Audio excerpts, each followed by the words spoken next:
Welcome everybody to our first virtual Oracle Temple Zoom Salon. Normally we would be in the Peace Pentagon right now. So I am going to be hosting the salon from Oracle Campus, which is where I live. Normally we would be in the Pentagon and there would be a circle of purple chairs and we would have our guest speaker talk, and then we would actually have a salon during which everyone can participate. And we believe we can achieve that with Zoom. So there will come a time during the program tonight where we do unmute everybody, and you're going to be more than welcome to share your thoughts, concerns, ideas, questions for our guest speaker. So that'll generally be the format. Regarding our church, its formal name is the Oracle Temple, and it is the church for our community, which is also situated at Oracle Campus. And the name of our community is the Valley of Light. And one reason why we're so excited to have Shama Viola from Damanhur here this evening is because our community is patterned off of Damanhur, also known as the City of Light. I also wanted to mention that our community is patterned off of the Wheel of Co-Creation designed by Barbara Marx Hubbard.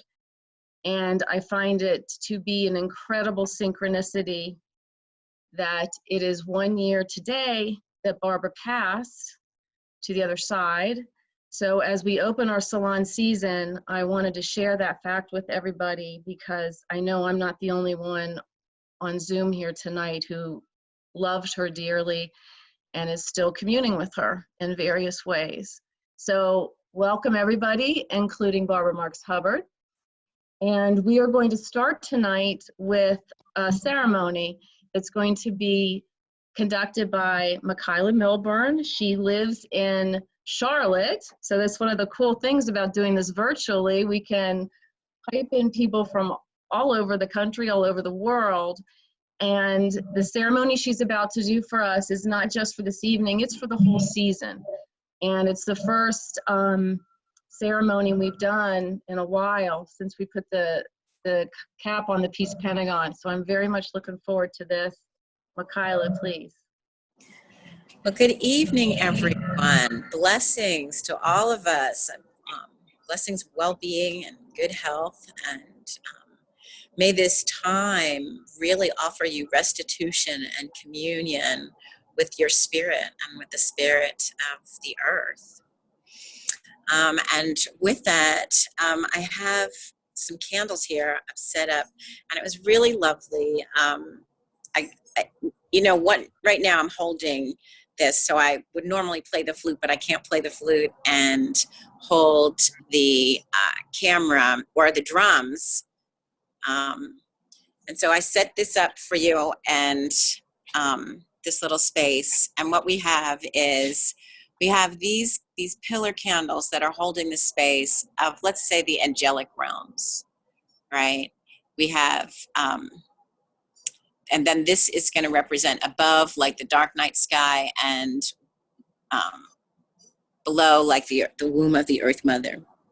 And then we have the candles in the four directions here. So this is in the east. I don't know if you can see. Sometimes we sing a little song to open in the east. The east is a place of the rising sun, a place of new beginnings, a place where new ideas are born.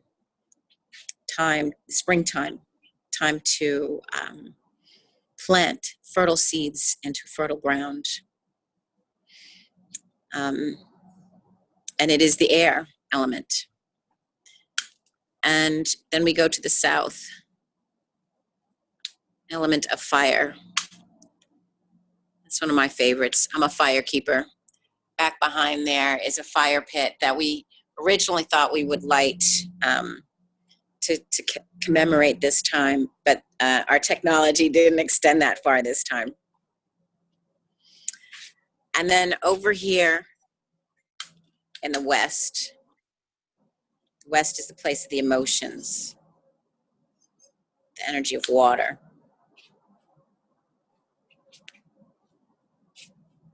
And then over here, the north, place of our ancestors, That's on whose powerful shoulders we stand.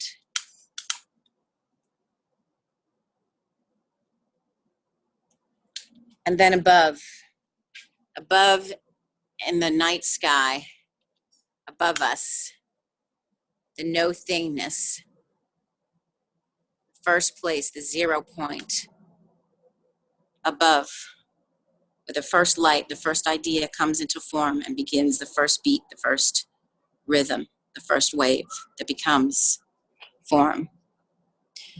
And then below, the yin, the yang, the earth mother within, the earth, and then within us, the most sacred, I and I.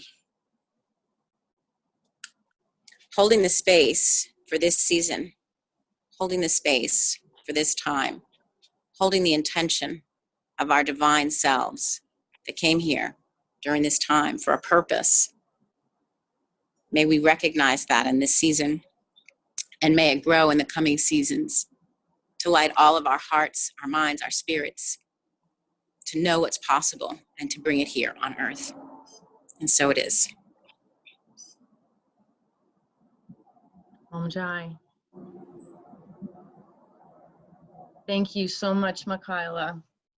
And I look forward to when you can come here and do ceremony in person again. I really do. We start our ceremonies with an opening mantra. It was sent to you in the program. And if you have it, please join me in the Oracle opening mantra. Source of all being, lead us from the unreal to the real. Lead us from darkness to light. Lead us from the fear of death to the knowledge of immortality. Allow us to reunite with you and come to know your mysteries. So allow me now to introduce our guest speaker again, a little more formally now. Shama Viola is an ambassador for the Federation of Damanhur, a community that is recognized globally as one of the most advanced, if not the most advanced communities on the planet. Visiting Damanhur is like getting on a spaceship and literally going to another planet. I can assure you, and I've been there twice, and if any of you have the opportunity to go, it is life-altering. Shama has been here every year since 2007, I think, except one. She's taken a special interest in the Oracle Institute and our Valley of Light community because she knows of our devotion to the principles that are espoused by Damanhur and its founder, Falco Arauti. Tonight's theme is about surviving what we call here at Oracle a great cusp, which is the time in between paradigm shifts. We believe that humanity is on the verge of entering, or is just starting to enter, the fifth spiritual paradigm. I'm going to put a graphic up to show you how we mark, hopefully. Okay. Can you guys see it? Katie? Okay. So the picture on the top, by the way, is a picture of the Peace Pentagon. For those of you who haven't been here, I just wanted you to see it. The picture below is what our sanctuary looks like at the moment, and that was a reception that we held for Kogi and Atami Toltec elders a couple years ago. So in the center is a depiction of the chapel, which is oriented due south. And if you look at what would be 1 o'clock on a clock, you'll see the first paradigm. We believe that when Great Spirit, God, Source, whatever words you prefer to use, began the evolutionary process, we were still all one consciousness. We date this to, I've got the Big Bang dating here, it's 14 billion years ago. And if you are a literalist and, you know, like some of the sacred texts, how they described it, this could be viewed as the Garden of Eden before the fall. This was when we were living in unison with one another and with Source. The first Godhead created by humans was actually female in nature, and it was monotheistic. That's the second paradigm. We know this from statuary and cave drawings and the way that the ancients lived. It appears that they thought that God must be feminine because women give birth. It would have been quite logical for them to believe that back then. This, by the way, was the longest lived paradigm. The next paradigm was polytheism, and most of humanity shifted into this about 5000 BC. And this is the era of all the gods and goddesses, you know, starting with the Sumerian pantheon and the Greek and the Roman and all the pantheons through to Hinduism. And Hinduism is the only religion that frankly survived that era, because what happened next was we went into the fourth paradigm. And this was the era of God the Father. And this is where we've been for about 2000 years. And this is the paradigm that is now passing.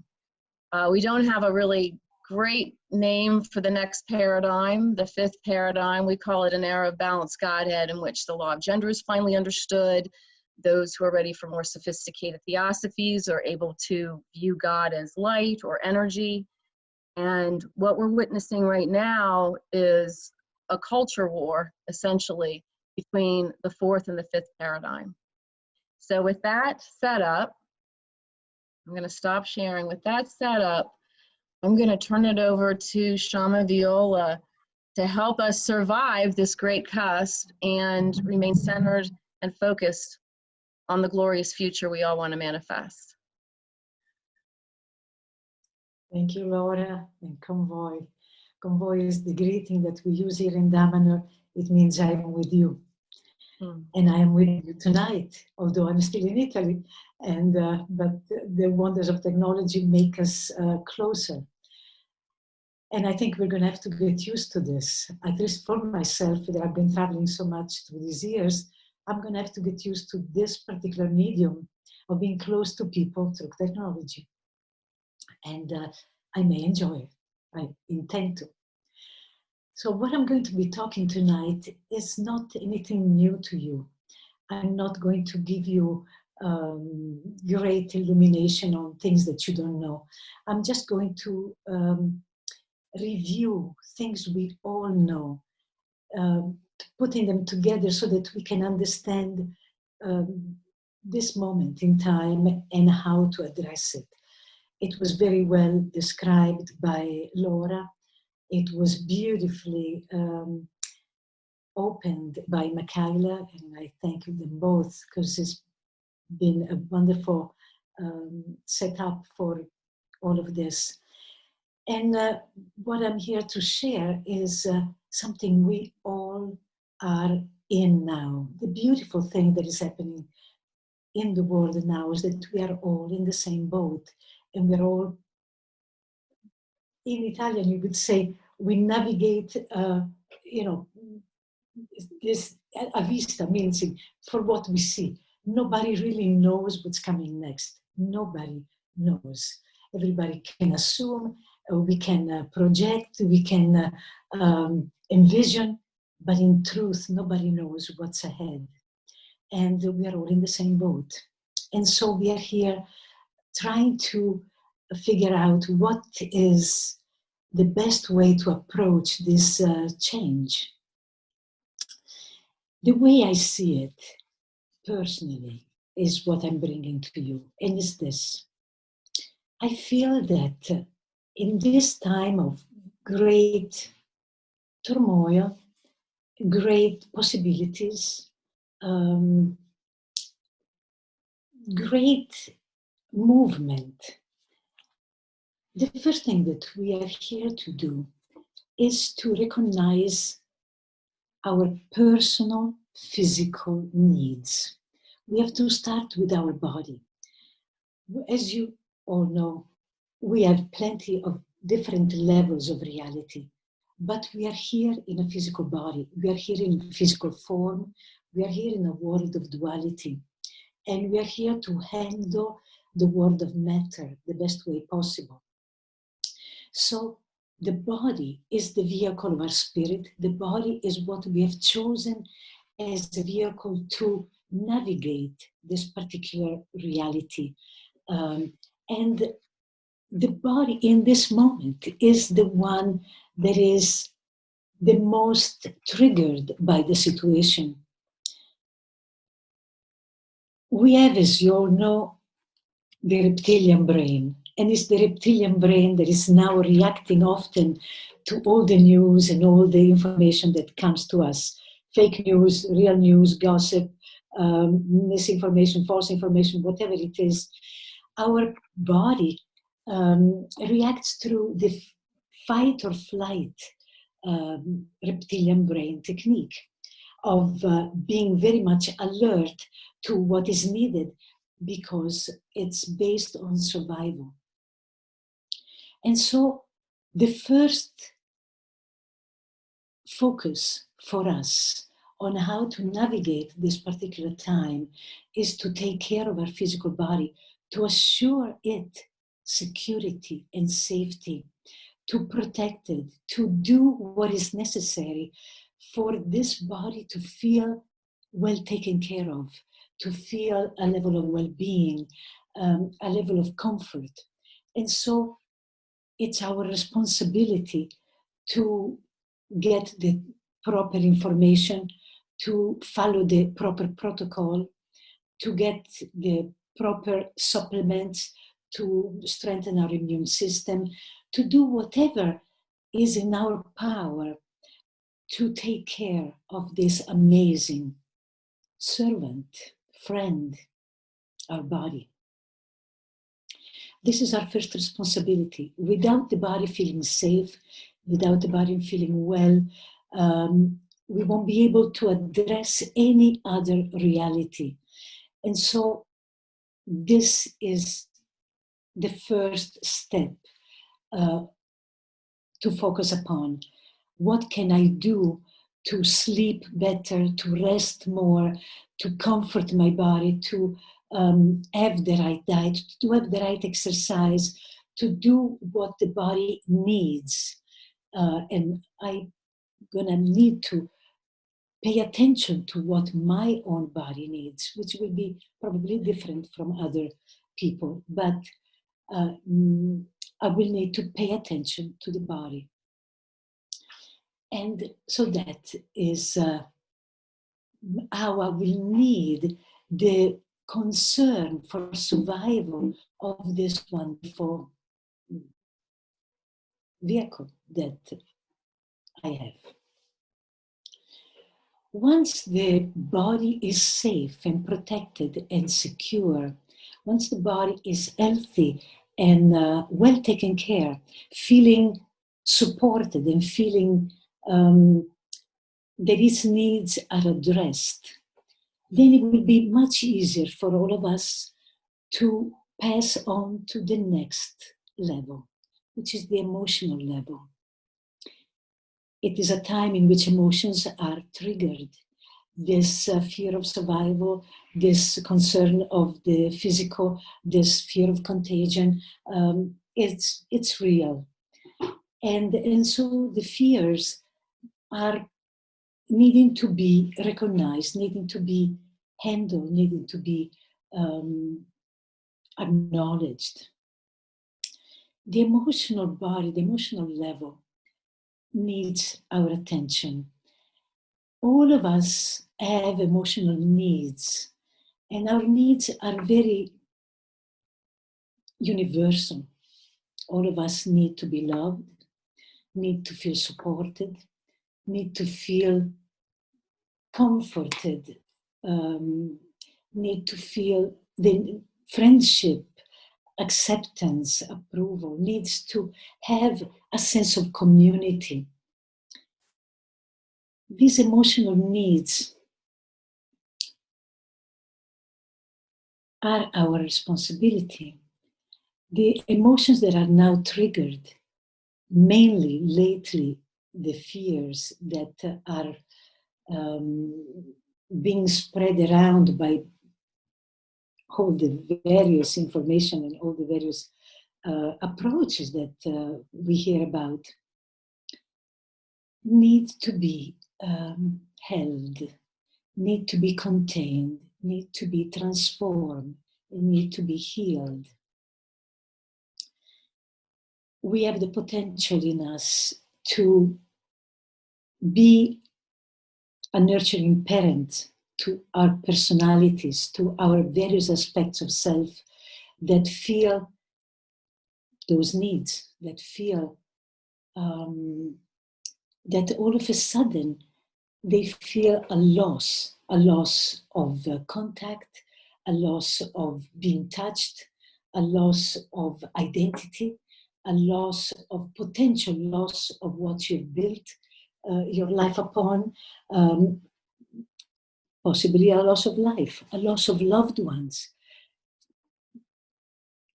a loss of a certain sense of knowing how to manage life. All of a sudden, things are different. All of a sudden, we are playing a new game. All of a sudden, this sudden shift has caught us unexpectedly, and it has brought confusion. It has brought uncertainties.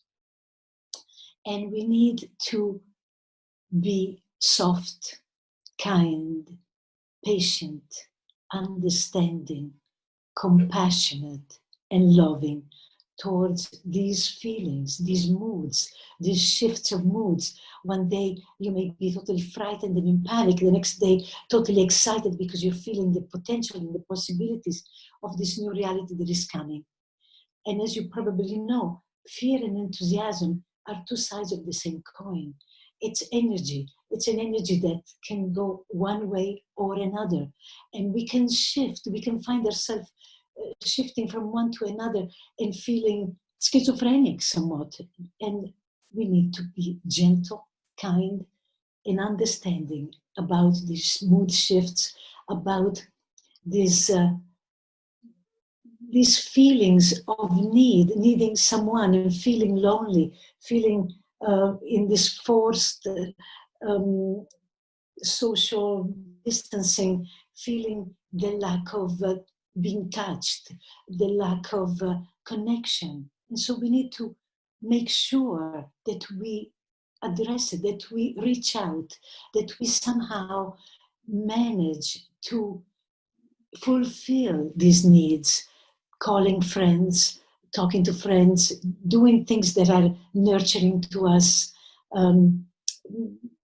doing things that can make us feel soothed.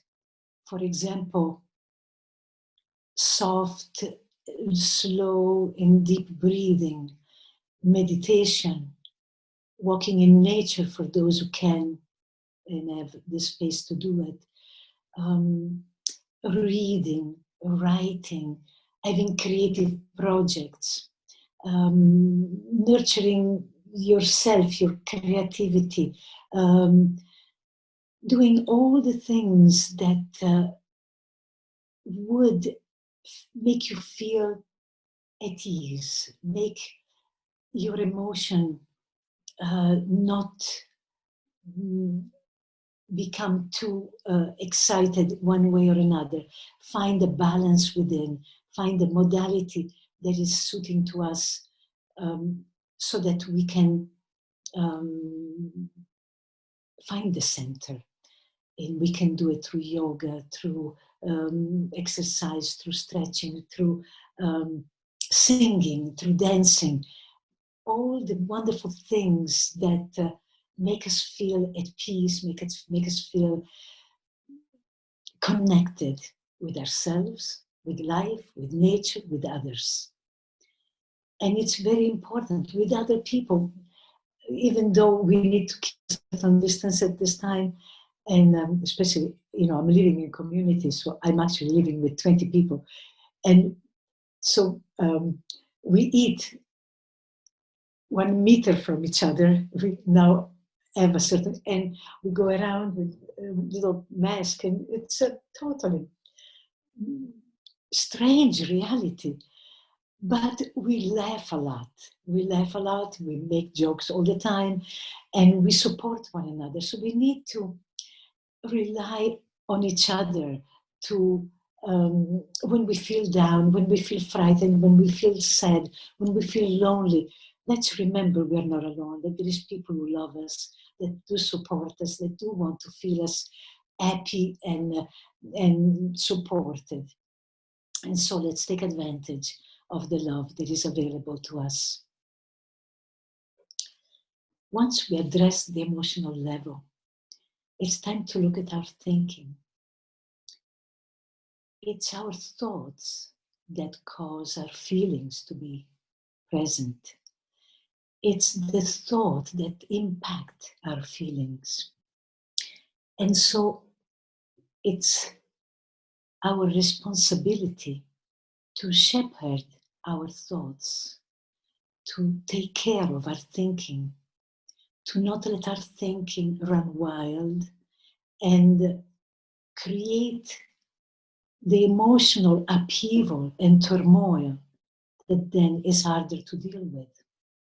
So if we can start with our thinking and to allow positive input to be there, because so much that we hear and that comes to us is activating confusion.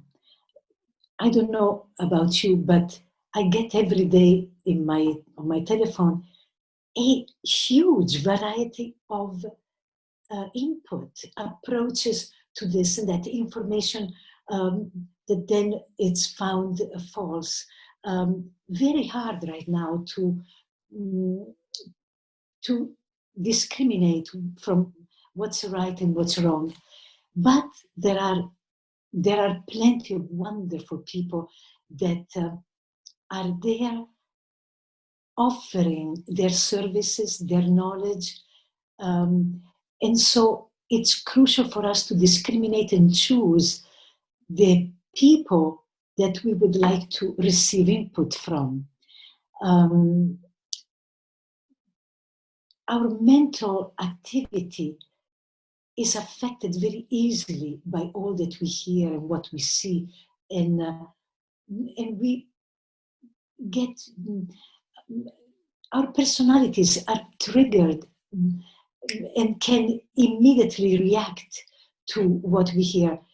And so it's our responsibility to choose appropriately what we feed our thoughts with, what we nurture our mind with. And that, to me, is a very important point.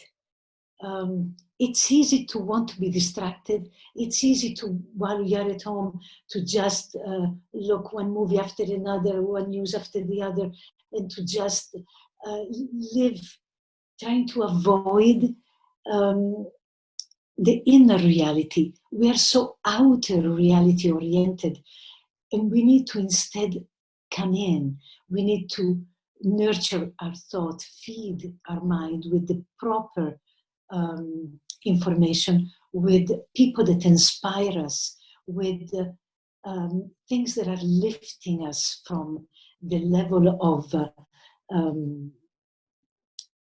fear-oriented information that runs and that can be destructive, can be deleterious to us. And so that again, at first addressing the body's needs, and then the emotional needs, and then the mental needs. We really need to be that precise, that committed to our mental health, our emotional health, our physical health. This could be overwhelming, but we have a magnificent ally, our spirit. Our spirit has been with us since the beginning of time. When we took our body, the spirit infused it with life. We have a divine spark within us that guides us, that is there always, always, always. Has been with us always, through thick and thin, through right and wrong. It's always been present, always, always, always, and still is, awaiting us to call it, because free will is the greatest gift it gives us. It will not interfere unless we ask, and we can ask. We have a marvelous ally, our spirit within. And this spirit is unique. It's our own little taste and flavor of the divine. The divine in us manifests through who we are, and we are all different. All of us are different, and we need to honor that difference. We need to honor our own shade, our own nuance of divine expression. And we need to pay attention to how this divinity within us would like us to express. What would it like to say? What would it like to be? What would it like to do? And so we need to make sure that we create a very lively relationship with this amazing energy that fills us, fills each one of us.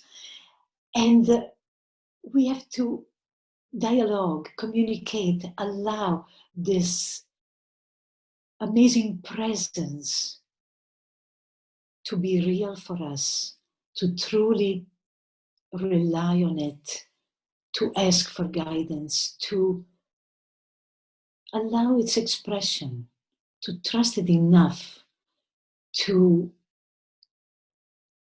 discover how it wants to express through us. So spirit is what will actually help us to surrender to this shift, help us to keep the hope alive that we can make it and we can change this world in a beautiful way, in an optimistic way, in a beautiful way. Because up till now we have been asleep. We have not been as conscious and as aware of the planet Earth's need, of our spirit desiring to express through us in a specific way. And now we are somewhat forced in this isolation, in this wonderful way that we are forced to be with ourselves. We have a chance to discover who we really are and what we are here to do. What is our purpose? What is our mission? How we can manifest it? How can we express it? How can we be creative with all of this? How can we be uniquely expressing this divine essence, this unique version of the divine that we are? And so it's a time of discovery. It's a time of taking the risk to trust that we are here for a reason, and to find that reason and take steps in that direction.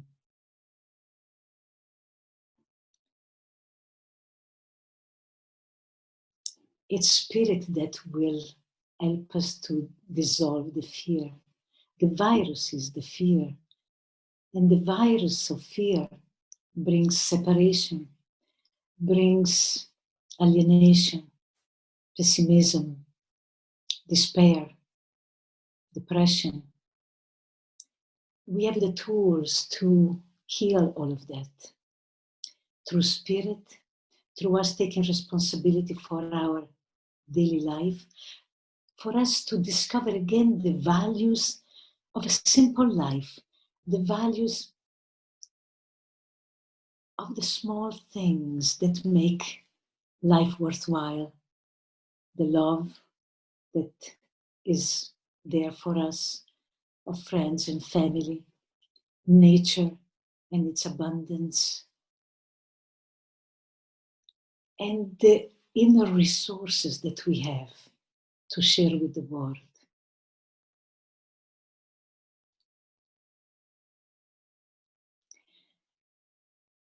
I would love if now in the discussion that will follow this talk, if I can be of any use in clarifying, suggest anything that can happen, I'm open for that. Laura.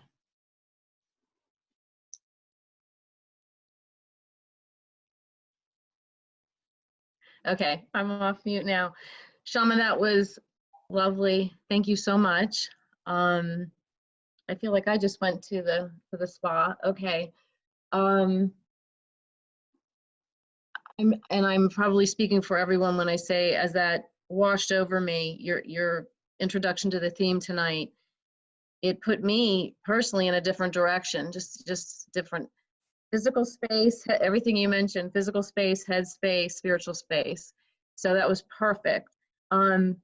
What we want to do now, everybody, is allow people to share how this theme and the presentation tonight is impacting you. I encourage you to share freely. We want this to be a safe space for everybody. We are recording, and so if someone does get emotional, or if someone does not want to be in any after use, I just want to mention now, just shoot me an email, shoot me or Katie an email, but I want to make this feel like a really intimate container. So take that worry away. And so Katie's gonna, well, I think we're gonna ask you to use your raise hand feature. Does everybody know how to do that? If you hit on the participant bar at the bottom, there is a little control panel at the bottom, and there's a raise hand feature. So if you want to, if you do want to speak, just go ahead and use that feature, and Katie will unmute you just so that we do this a little orderly. And we're learning as we go, everybody. We've not done this before. Katie, do you have it on? Make sure it's on the speaker view so that it'll float with everybody. That would be on their end, on the speaker view, but I don't have anybody pinned right now, so that shouldn't interfere with it. So, and I wanted to add, I think it's *9 to raise your hand if you're on a phone. Mm.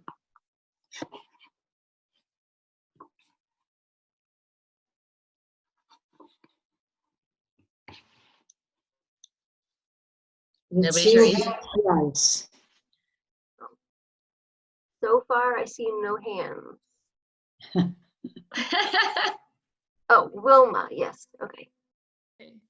And what came to me, this was very inspiring. And I also feel that when we have addressed those physical needs, those emotional needs, and then the spiritual needs, that when we reach that spiritual level and that meditation and all that, then it's kind of like a spiral that goes up. So from that moment when we trust and discover and ask the divine for expression, then our physical needs will change. They will be taken care of, or they will be addressed. It's always amazing how spirit fills your needs, and then our emotional needs will be addressed so that we can get on a better spiritual level and a better thinking level, and from then that's how we spiral up.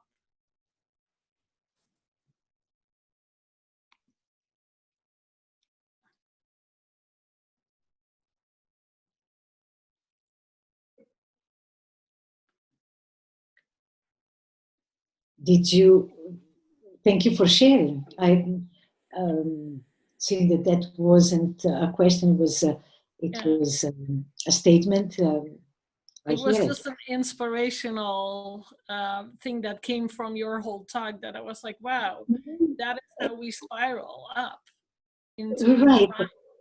You know, spirit is there, and it's helping us to deal with things.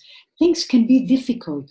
Things can be very difficult, and we need to actually accept and honor our emotional nature in the way that grief can be there, a sense of loss, loneliness. Those things can be very real. There could be mourning for a life that is gone, and confusion for a life that is not clear yet how it's going to present itself. Mhm. And those things need to be accepted, loved, honored, respected. That is what Spirit can help us do. Love ourselves even in difficult times, even in situation of confusion and distress, so that we will not leave ourselves and abandon ourselves just because we don't feel good.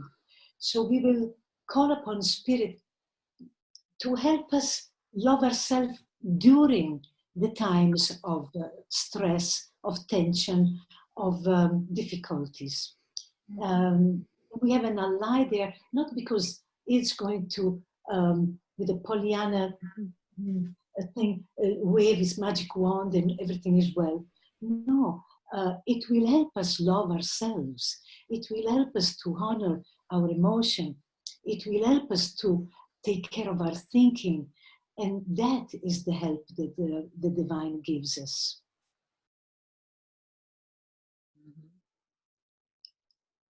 Thank you. Thank you for sharing. I think Rob has his hand up. Hi, it's Christine. I didn't know how to change the name on there. But anyways, I just wanted to say I appreciate being on this. I appreciate hearing this. And what's really nice is in this time of confusion that we have right now, and in this space of being socially distant from everyone, through venues like this, you can feel connected.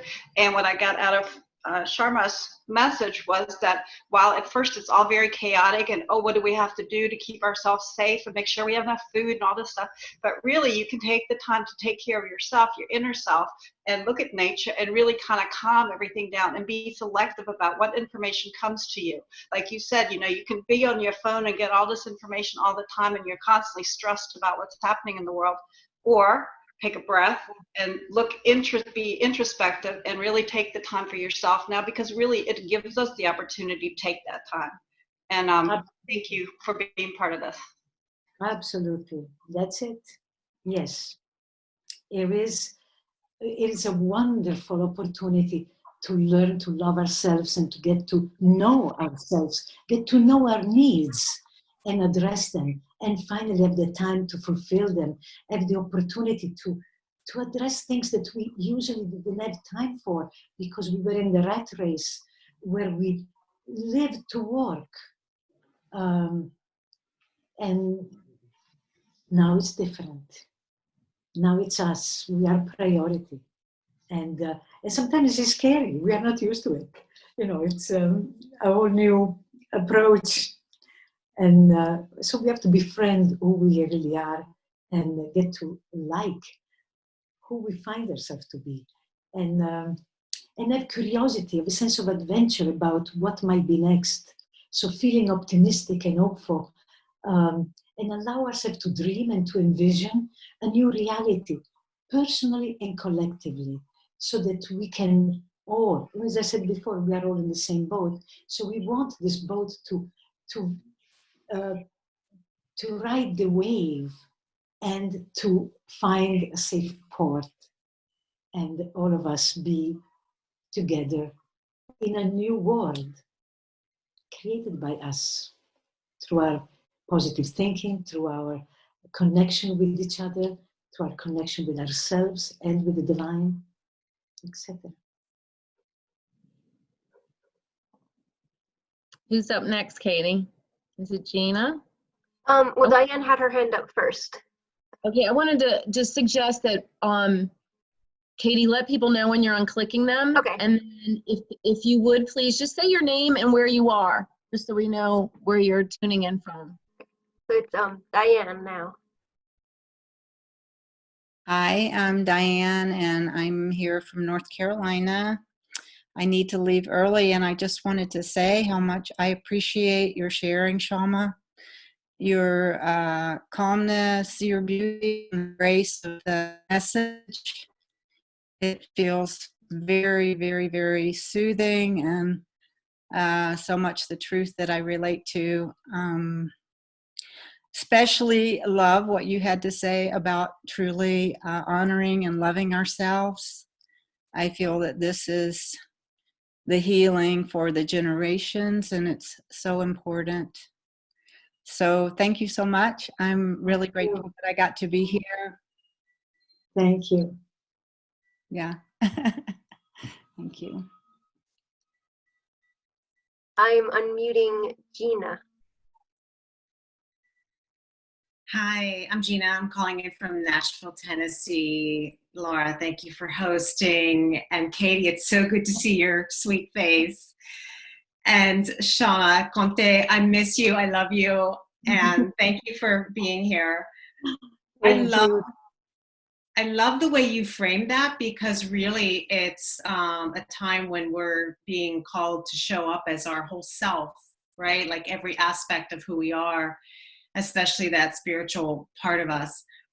I'm just out of curiosity, because I know at Damanhur you have so many teachings about and research about the timeline of humanity. And I'm just curious if any of your teachings or with the Oracle or any aspect of what you do there, did you see this time coming? And if so, what does it represent, or what do you see it as being the greater purpose of it? Falco spoke of this about 6 years ago before his death. He spoke of a time of pandemics. He actually mentioned it. And to prepare, he always told us, if you prepare, things will not happen. Magically, when you prepare for something, then things don't happen. So we prepare for chaos and social unrest and things to be different. First of all, because life will be different, but then you will not be in shock when things happen. So right now in Damanhur, we are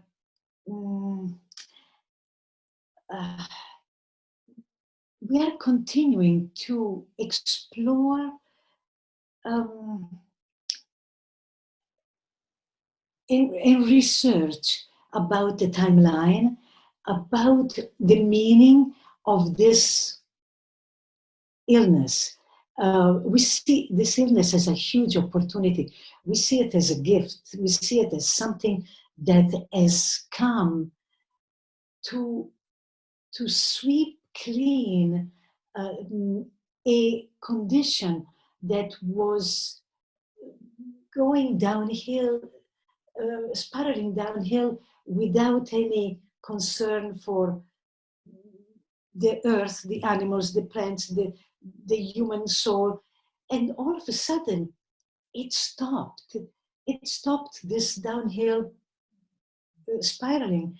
And everybody is there at home, standing still, looking inside, looking at the new, knowing that the old is gone, will not return, that the normal, what was thought normal, will not be normal again.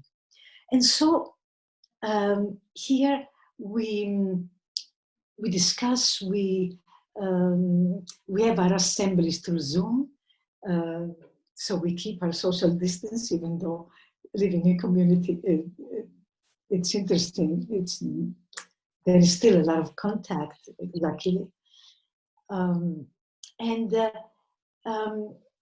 We feel very optimistic about the situation, that we can turn the tide that was going in the destruction of the timeline that was bringing Earth to destruction, and that this will strengthen the new timeline that will actually allow us to create a new world.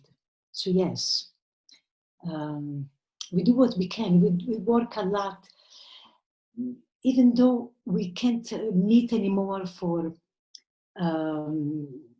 as before. The rituals go on, continuing to do it. We have shifted our reality in order to continue to do the work for humanity that we have always done. And so we are still committed to carry on our mission and our purpose. That was a Thank great you. question, Gina. Gina's been to Damanhur a few times as well, and actually was one of the creative duo who did a major overhaul of the Damanhur website, which we just love here. I'd like to follow up on that timeline question, because I know that Falco was teaching that we are creating a new timeline now, that there was another timeline that did collapse because we weren't evolving quickly enough on a collective level. I'm curious how, I heard what you said about the virus, that the community is viewing this now as putting a halt to a downward spiral, which I agree with you. We were spiraling down. I'm just curious if the oracles or the people there who are super tuned in, although I think all of you are, do they see it like a slingshot? Like, because we were regressing there for a while, you know, the democracy index was declining. There are all sorts of indices that I could point to prove we were actually in about a 10-year downward spiral. So I'm just curious how Damanhur views it as like a slingshot, like we went back and then maybe push, we can really jettison. Laura, nobody knows. Nobody knows. No one. And we have to be in this, I don't know. We have to ride this wave. We have to ride it with trust. But there are, as you may know, we see time as like a tree that has branches. And there are main branches, and then there are secondary branches. Any secondary branch can become a main branch.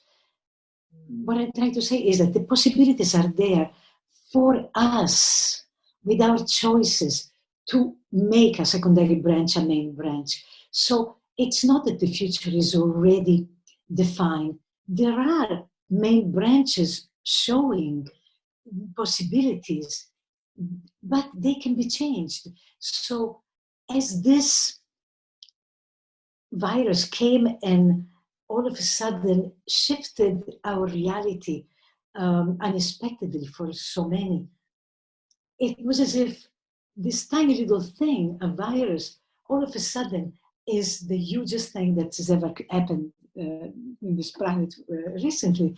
So it has made this tiny little bit of a branch, made it into a very big one that has a great impact. But we are the ones that can make the change. We are the ones who have the choices, who can change reality with our thinking, with our taking care of ourselves, with our love for one another, with our support, with our solidarity, with our visions, with our actions. It's us. We are making the new future and the new reality. And yes, that is so. We have to be in I don't know, and I'm going to do whatever I can to actually empower this new reality in a positive way. And participate. That makes me think of Barbara Marx Hubbard's wheel. I mean, just the fact that we're all co-creating our existence. It could shift any moment. And actually, I'll pull it up while someone else asks a question, but it's a beautiful graphic because it just shows the interplay amongst all the sectors of the world. Then you have to overlay all the people who are operating in these various sectors. And it's, you know, it's like a Mensa puzzle, all the layers of complexity that are going into what happens a second from now. Yeah. We have many tools, we have many ways, we have all the resources we need to create a new reality. It's up to us. It's now up to us and the choices we're going to make. Go ahead, Katie. Okay, Noelle and Bob have had their hand up for a while now. Noel and Bob, how fun. Can you hear us okay? Hey, Wonderful. hello, friends. So wonderful to see everyone. So wonderful to see you, Shama. Thank you so much for being available for us in this community this evening. Back to Laura, your original question about what are we doing, how are we acting during this time? I'm finding a lot of strength in indigenous wisdom and perspective about this time. And it is very much parallel to what you've described, Shama, of this opportunity moment, this moment that we're in, and how significant that is, because I really appreciate, Shama, your comments about hope and about creating this, co-creating this on the anniversary of Barbara's leap to the next realm. And we spend our days also being aware in our thinking mind of information of what's really happening, particularly in the United States, what's happening that seems to be moving us forward and that which is trying to hold us back. So this point of systems breaking down, it's very clear in the United States, at least, that there are those that are hanging on so desperately to the broken systems which this is revealing for us, all of those systems, financial, educational, political, etc. And so I really appreciate what you've shared with us, Shama, about the view from Damanhur's perspective. And thank you, Gina and Laura, for your follow-on question about the timeline. Those are very important things for us to put in perspective, particularly those of us that have been blessed to be to Damanhur and have studied with some of the teachers from there. I want to ask something on a more practical level, Shama. You mentioned that in your community, one thing that's holding you together is the fact that you do interact with each other in person, and that the sense of humor is still there, which is a blessed thing. I wanted to ask you what other tools in this physical realm are the communities of Damanhur using to accommodate the needs as you describe them, about physical care, about emotional care, about spiritual care. Is there more meditation? Are there other things that you're doing that others of us might take example from? Yes. Okay, let's start with the physical. So as you know, we have 6 physicians, and luckily they come to the various nucleos addressing any physical illness that could be suspicious, and so they put some people into isolation for 14 days if there is any situation, in order to protect the whole community. So even in our house, for example, as of now, for the past 14 days, we've had 5 people in their home, in their rooms, and we bring them food and things, but everything is very much, there's a protocol, a medical protocol that we've been told to do. So not only we have the mask, we have gloves, we hygienize everything that they touch and everything. So we are very particular about making sure that they're safe, that they're comfortable, but that the community itself is also safe and comfortable. So we are followed by our physician, and we are supported in every need of the physical level. So that, Go ahead. And then Damanhur, as since we are quarantined in isolation, addressed, we still have our Monday nights meditation meetings, but through Zoom.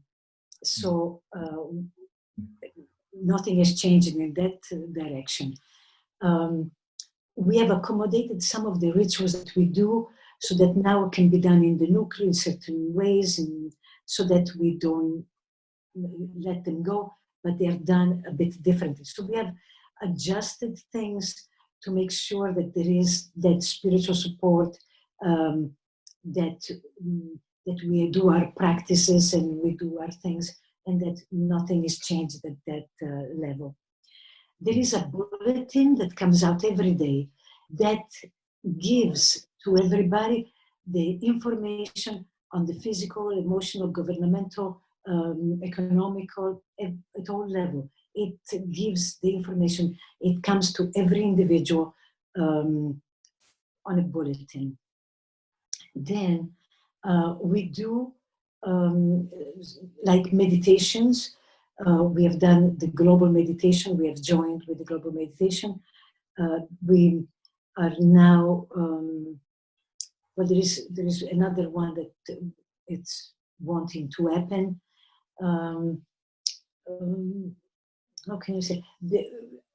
Like we couldn't go to the ritual of the oracle altogether, but the ritual of the oracle was done anyway, and the response of the oracle was sent to us. So we are still being nurtured by the community, and we are becoming a little bit more independent, nuclear by nuclear, community by community, so that we can address the contingencies of each situation.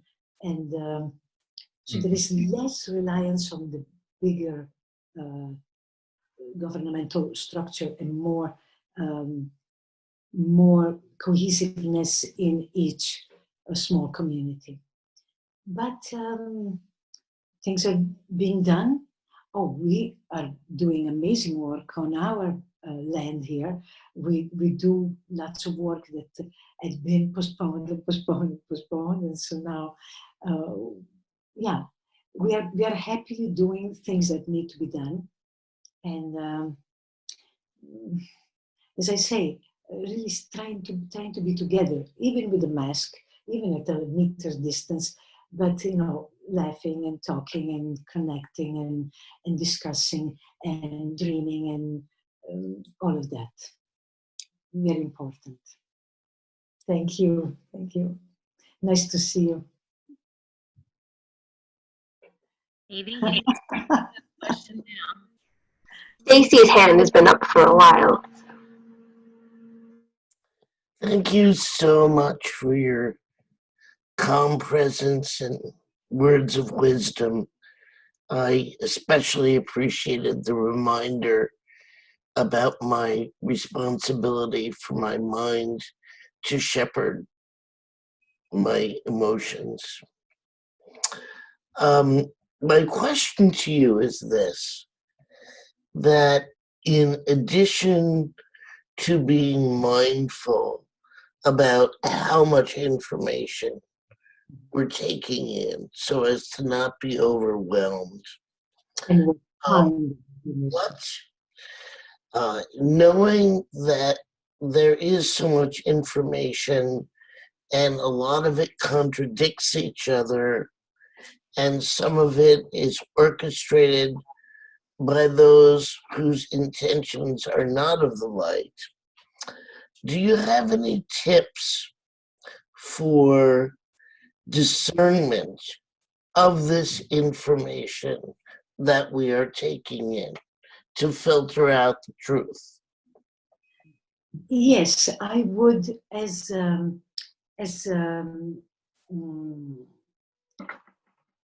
our friend before was saying, he was talking about the wisdom of the ancestors, the wisdom of the native people.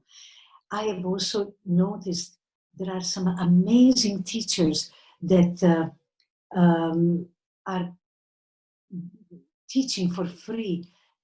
I mean, from Greg Braden to Lipton to even on Gaia, there is amazing people that are putting out information that is very beautiful, very helpful. So I would rely on trusted individual that I respect and that have my trust, and I would listen to those. I would want input that lifts me, that, like Bruce Lipton and Greg Braden, they're both scientists, but they're scientists with a broad mind and a broad spirit. And so people like those and others, many others like them, who are now offering their wisdom for free. It's so beautiful. It's just so beautiful. It's available. We can actually feed ourselves with information that lifts us, that expands our mind, that makes us grow, that makes us understand things better, and makes us then choose appropriately. So that's how I would discriminate, or the wisdom of the ancient ones, but I would be selective and not pay too much attention to the regular channels of information. You would agree, though, Shama, I think that it's really important for us to be aware of what's going on, in the sense of Yes. not tuning out. No. Yeah, particularly with elections coming up here in the United States, we have an opportunity to help shift the paradigm this fall. So we want to encourage everyone to vote. Well, we'll see what happens. Laura, we can't plan, we can't have expectations. We really need to do day by day. This is the teaching of this time. It's like these times are teaching us lots. And so the question we have to ask is, what am I learning? What am I learning? I may learn to let go of my expectation. I may learn to let go of my plans. I may learn to pay attention to the small things of life, to look at my values, to review my goals. I need to know what I'm learning from it in order to make it profitable, in order to make it worthwhile for me, so that I can change through this, so that I can use this amazing opportunity that life is giving me. But yes, there will be elections, and my sense is I am going to take it day by day. I'm going to respond to life any day, because every day is so different. It brings new realities, and I'm going to have to be present then, every day, without my plans getting in the way of responding to reality as needed in the moment. I understand. I understand. I wanted to also just highlight the fact that this will be the 100th anniversary of women being able to vote in the United States. So I don't think that's a coincidence either. As we're going through this paradigm shift, we're coming up on that 100-year anniversary, just as we do have the ability collectively, if people get out and vote, to put a stop to the downward spiral. I mean, in my opinion. Sure. He who shall not be named would take us even further backward if he got another 4 years. So anyway, I just wanted to point that out, because just like Damanhur, whose one-word motto, by the way, is action, we also believe in action here at the Oracle Institute and Sacred Activism. And Bob and Noel on the line, they may be the two most busy participants until the virus hit, in terms of getting out there all over the country and helping shift that governance sector. Who else, Katie? Who's up? We have one more. I'm not sure I'm saying this right, but it's HRU-HRU Cypress. So I'm going to unmute them now. Hi, friends. My name is actually Houston Cypress, and that's just one of my nicknames that I use. So thank you, friends. And I'm from the Otter clan, one of the families that make up the Miccosukee tribe of Indians of Florida.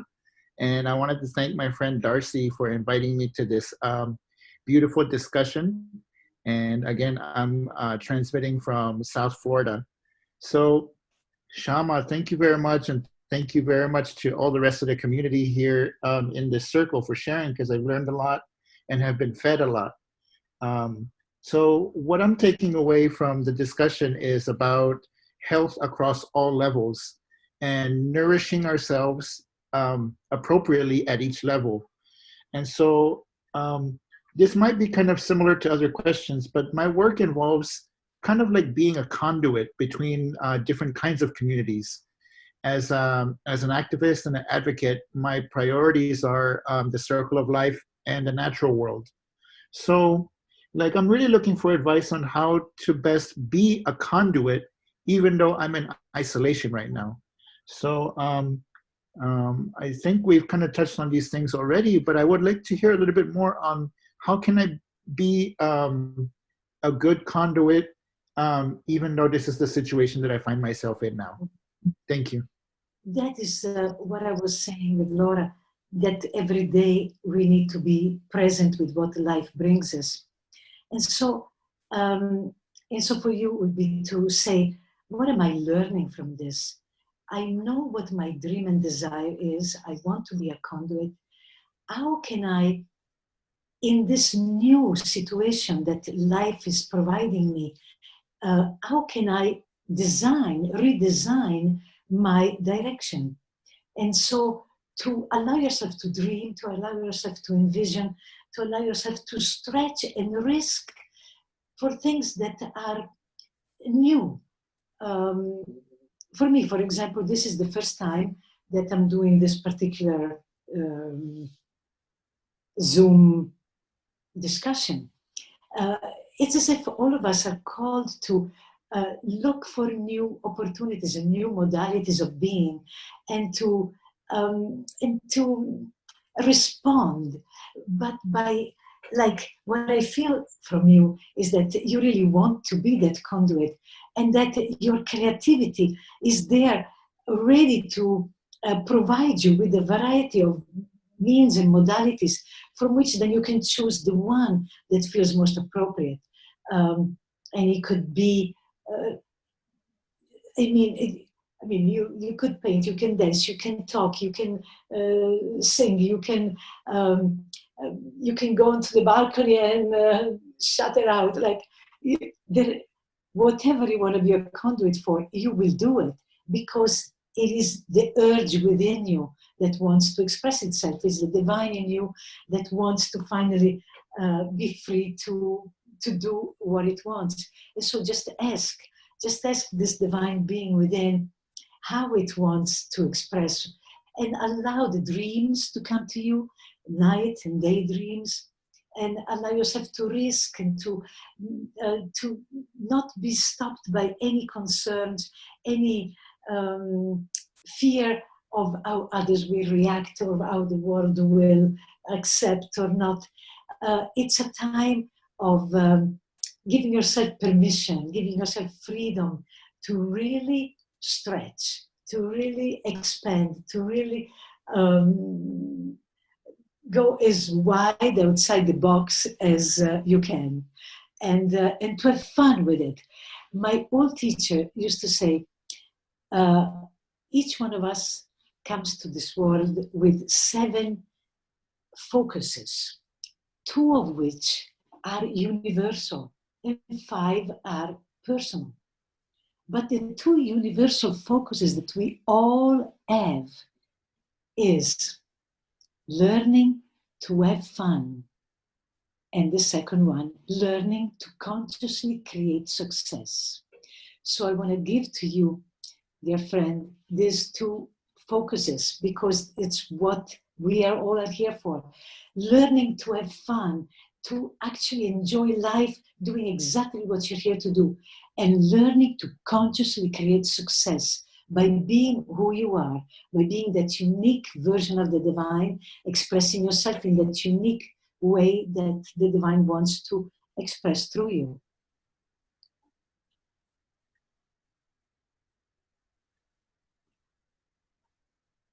Is there anybody else, Katie, who's got their hand up? I don't see any more hands, so if anybody has something to add, now's time to raise your hand and let us know. How is our timing? We're coming up on, we're at 6:15, and in Italy it's 15 minutes after midnight, right? Right. Yes. So we definitely won't keep Shama here longer than necessary, just because she was so sweet to stay up late and do this with us. But yes, Katie's right. If anybody else has a comment or sharing or a question for Shama, now would be the time to ask. or speak up. Darcy, I know you're there. I can't believe you're not raising your hand. Is she there? Let's see. There she is. I'm looking at the list. All Okay, right. now Darcy is raising her hand, so. I talked her into it. I to be honest, I really just didn't have a specific question because I feel as though Shama had given a lot of meat to those subjects, and then I feel as though I'm kind of digesting and everything like that. But I just wanted to say that it is really great to see everybody here together and for us to be here together, and I'm so grateful for that. And this just rekindles that of humanity that makes me just proud of humans sometimes. And I just am so happy to see everybody here. And there's so much greatness in this group of people, just with intention and the goodness of people here. I'm just overwhelmed. I really don't have anything to add other than I'm just really happy that everyone is here and that I'm loving you all. So that's it. Thank you, Darcy. I think it's true. We have these new ways now to connect, and we can connect from all over the world. We can connect and share deeply, even though we are not sharing the same space, the same room. We are not physically present, but here we are, and we feel the connection, and it is such a gift. So technology is something to be grateful for. And I didn't speak about gratitude, but gratitude is one of the greatest emotion that we can use to empower ourselves in creating our reality, in co-creating our reality with the divine within us. And so gratitude for what we have. And you said it, Darcy, we have connection, we have people of like mind that we can reach out for, that we can learn from, that we can get inspired by.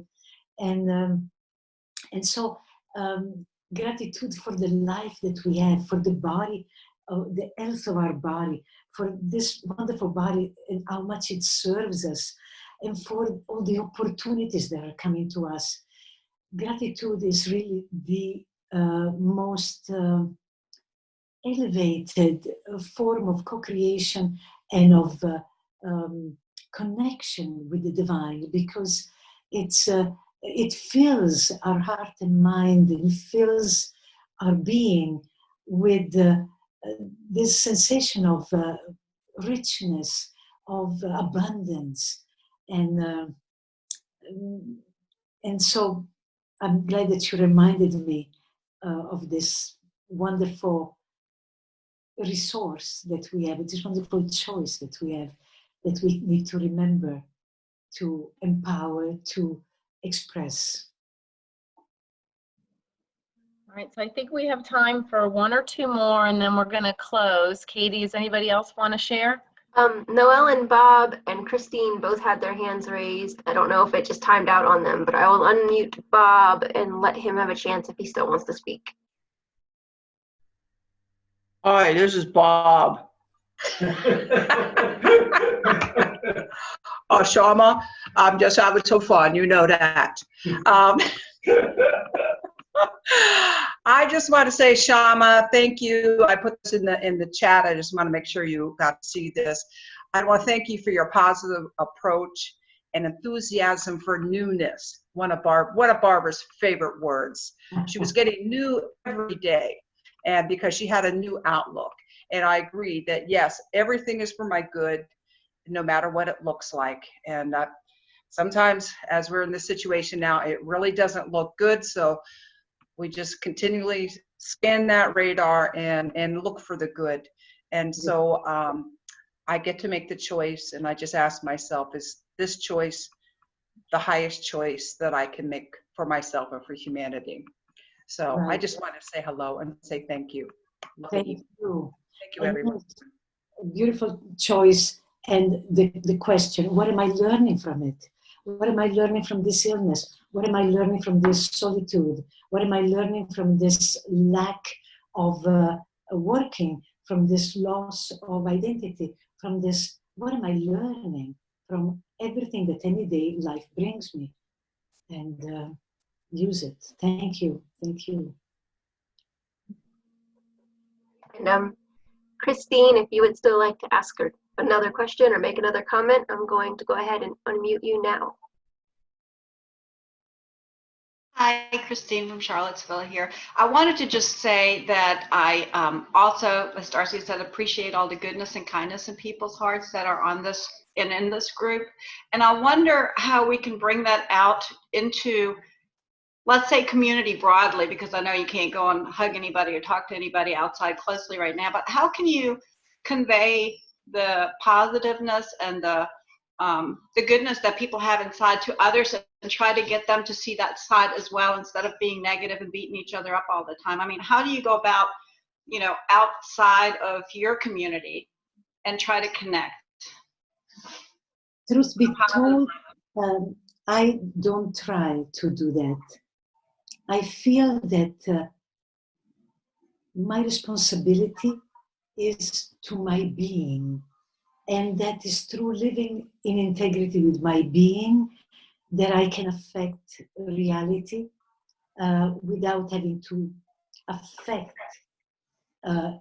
anybody by my own need to, I don't know, if the word is not right, save them or enlighten them or convert them or whatever. I feel that we do it, we just do it. We do it because we exude it. When in our heart there is peace, when there is love, and there is the desire to expand this light around us, it happens. It happens naturally. It happens through a computer, through a telephone. It happens through a smile in the store when you go and do your shopping. It just happens. Our responsibility is to ourselves. The more we elevate ourselves, the more our reality shifts and changes, and we elevate others just by our presence. And where they are is where they are. We can't change them. We can't do very much other than hold, accept, contain the reality that is reflected back to us. Hold in our heart that everybody is free and everybody is doing their best and everybody has their own timing of evolution. But my responsibility is to my own process. Okay, good. Thank you. Thank you. I wanted to add that given the environment we're in, which is essentially a lockdown, we have decided to shift a little bit of our workings for 2020 at the Oracle Institute. And Christine, if you're interested, we do have a project in mind that we're going to start working on that would allow for outreach. So if you're being called internally to be of assistance to others, let's have a conversation, because we're going to be looking for volunteers for this project, and it's something you could do from home. Anyway, it's our Peace Pentagon project, which also is based on Barbara Marx Hubbard's wheel, and also the activism inspiration that Damanhur has provided in so many of the sectors. I mean, leading the way with novelty and cutting edge ideas, and, you know, being social architects in terms of what the new paradigm can look like if it's allowed to be fully birthed. So we are coming up on the end of our time, and I think this would be a good time to close, unless there's anybody else who's just dying to. Are we good, Katie? Does anybody else have their hand up? There's one more hand. Duncan's hand has been up for a little bit now. All right, Duncan, you're going to be our last one then, okay? Because it's at 6:24, and I don't want to keep Shama up any later. But go ahead. Yeah. Your last sharing. Okay. just like to say thank you, Laura, Darcy, and Katie for arranging this, and Shama, my wife, my partner Elizabeth, and I were down to Virginia in January, and we were at Damanhur last September for 10 days. And I'd just like to thank all of you for giving me a shot in the arm today, and I'm sure my partner Elizabeth in another room is thinking the same thing. It's just whenever we connect with like-minded people, it just gives you that shot to keep going, because when you go outside, it's not there. So we have to keep reaching out to like-minded people, and this is just a springboard for the next time. So thank you all. Thank you. Duncan and his wife were here when Anaconda visited, Shama. They came all the way down from Canada to be with us for Anaconda's visit. Anaconda's one of the king guides of Damanhur. Wow. So I think we're at our close. I'm going to ask people to say with me the closing mantra, but before we do that, Shama, thank you so much. Missed you. She was meant to be here in May and had to cancel her whole East Coast tour. So that's heartbreaking for us to miss you being here this year, but this is a close second, at least. Thank you. And is Michaela showing us her altar once more? Well, Katie said she had to leave for some reason. So I'm not sure why, but apparently she had something happen in the house or a little family emergency. So. Right. Well, then let's do the mantra. Okay. It's in your program if you want to say it. Why don't you unmute everybody, Katie, and we can all say it together out loud. All right, here we go. Source of all being, we thank you for this night. We thank you for this night. And we pledge to be pure instruments of peace. May the entire universe be filled with truth, love, and light. And this is our new oracle ending. We go Om Jai for Earth Victory. And Darcy, that was Darcy's creation. Om Jai. Thank you, everyone. Come on.